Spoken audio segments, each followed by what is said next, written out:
ಚಿಕ್ಕಮಗಳೂರಿನಲ್ಲಿ ಸುರಿದ ಮಳೆಗೆ ಹೆಚ್ಚಿನ ಅವಾಂತರಗಳಾಗಿದೆ. ಧಾರಾಕಾರವಾಗಿ ಸುರಿದ ಮಳೆಗೆ ಮನೆಯ ಕಾಂಪೌಂಡ್ ಕುಸಿತ ಆಗಿದೆ. ಕಾಂಪೌಂಡ್ ಮುಂದೆ ನಿಲ್ಲಿಸಿದ 4 ಬೈಕ್ಗಳು ಜಖಂ ಆಗಿದ್ದಾವೆ. ಚಿಕ್ಕಮಗಳೂರು ಭಾಗದಲ್ಲೂ ಕೂಡ ಧಾರಾಕಾರವಾಗಿ ಮಳೆ ಆಗ್ತಾ ಇದೆ. ಅಲ್ಲೂ ಕೂಡ ಅಷ್ಟೇ ನಿನ್ನೆ ಸುರಿದಂಥ ಮಳೆ ಸಾಕಷ್ಟು ಅವಾಂತರಗಳನ್ನು ತಂದೊಡ್ಡಿದೆ. ಕಾಂಪೌಂಡ್ ಕುಸಿದಿದೆ, 4 ಬೈಕ್ಗಳು ಜಖಂ ಆಗಿದ್ದಾವೆ. ಚಿಕ್ಕಮಗಳೂರು ನಗರದ ಹೌಸಿಂಗ್ ಬೋರ್ಡ್ನಲ್ಲಿ ನಡೆದಿರುವಂಥ ಘಟನೆ ಇದು. ರಾತ್ರಿ ಸುರಿದ ಮಳೆಯಿಂದ ಜನಜೀವನ ಸಂಪೂರ್ಣ ಅಸ್ತವ್ಯಸ್ತವಾಗಿದೆ. ದೃಶ್ಯದಲ್ಲಿ ನಾವು ನೋಡಿದ್ರೆ ಗೊತ್ತಾಗುತ್ತೆ.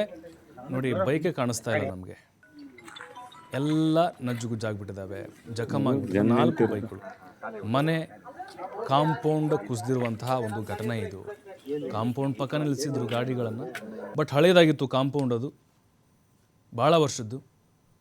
ನೋಡಿ, ಕಂಪ್ಲೀಟ್ ನೆಲಸಮ ಆಗಿಬಿಟ್ಟಿದೆ. ಬೈಕ್ಗಳೇನೇನು ಎಲ್ಲವೂ ಅಪ್ಪಚ್ಚಿ ಆಗಿಬಿಟ್ಟಿದ್ದಾವೆ. ಸಾರ್ವಜನಿಕರು ಕೂಡ ಈಗ ಕಂಗಾಲಾಗಿಬಿಟ್ಟಿದ್ದಾರೆ. ಆಮೇಲೆ ಅಲ್ಲಿ ಮನೆ ಕಾಂಪೌಂಡ್ ಸುತ್ತ ಬೈಕನ್ನು ನಿಲ್ಲಿಸಿದಂಥವ್ರು ಏನು ಮಾಡೋದು ಅಂತೇಳಿ ಸಾಲ ಸೋಲ ಮಾಡಿಕೊಂಡು ಲೋನ್ ಮಾಡ್ಕೊಂಡೇನೋ ಬೈಕ್ ತೊಗೊಂಡಿದ್ರು.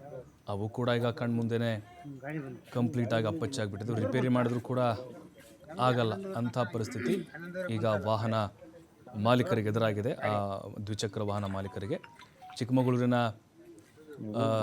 ಏನೋ ಸಾಕಷ್ಟು ಕಡೆಗಳಲ್ಲಿ ಈ ರೀತಿಯಾದಿ ಘಟನೆಗಳಾಗ್ತಾಯಿದೆ. ಹೌಸಿಂಗ್ ಬೋರ್ಡ್ ಅಂತಿದೆ, ಅಲ್ಲಿ ಆಗಿರುವಂತಹ ಘಟನೆ ಇದು.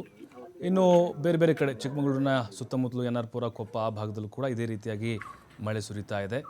ಅವಾಂತರಗಳು ಈಗ ಇದು ರಾತ್ರಿ ಆಗಿರುವಂಥ ಒಂದು ಅವಾಂತರ, ನಿನ್ನೆ ಸುರಿದಂಥ ಮಳೆ ಯಾರ ಗಮನಕ್ಕೂ ಕೂಡ ಇರಲಿಲ್ಲ ಕಾಂಪೌಂಡ್ ಇದು ಕುಸಿದು ಬೀಳುತ್ತೆ ಅಂಥೇಳಿ. ಬಟ್ ಏಕಾಏಕಿ 11:30 ಸುಮಾರಿಗೆ ಆಗಿರುವಂಥ ಒಂದು ಘಟನೆ ಇದು. ಜನ ನಿಂತಿರೋದು